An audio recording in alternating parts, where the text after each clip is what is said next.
Yesterday you learned how to add two fractions with like denominators without using models. Today we're going to continue this learning with this problem, 3/8 plus 2/8. Remember that our numerators are our numbers on top and our denominators are our numbers on bottom. So when we have like denominators, our denominator is going to stay the same in our solution. So when we add this, we can see that our 8's are both the same, so in our solution they would also be the same. Now we need to add our numerators. So when I add 3 plus 2, I get 5, giving me an answer of 5/8 for my answer. Now it's your turn. Go ahead and pause the video and solve this problem, 1/5 plus 2/5.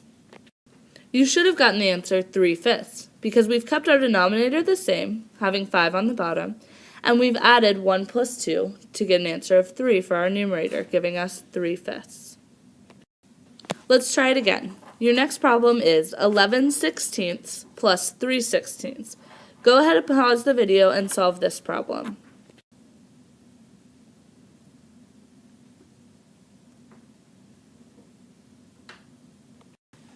Again, keeping our denominators the same, you should have had 16 on the bottom, and then if I add 11 plus 3, I get 14 as my numerator, giving me 14/16 for my answer. Now let's see if we can simplify that problem using the skills we've learned earlier this week. If I look at the numbers 14 and 16, I notice that they're both even, meaning they're both multiples of 2. So I'm going to go ahead and divide each number by 2 to see if I can get my simplified answer. When I divide 14 by 2, I get an answer of 7, and divide 16 by 2 and an answer of 8. So my simplified answer of this problem is 7/8. Go ahead and pause the video and solve these 3 problems.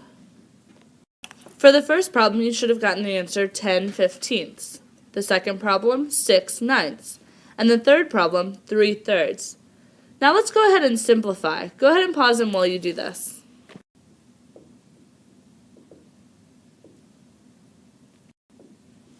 You should have noticed in the first problem that both 10 and 15 are multiples of 5. So if I divide both of those by 5, I should get the answer 2/3. In the second problem, they're both multiples of 3. Dividing both by 3 gives me the answer of 2/3. And in the third problem, they are again multiples of 3. And if I divide both the numerator and the denominator by 3, I get an answer of 1. We know that fractions can be difficult, so if you're ever having trouble with this lesson, please go back and watch the videos that we've had so far this week.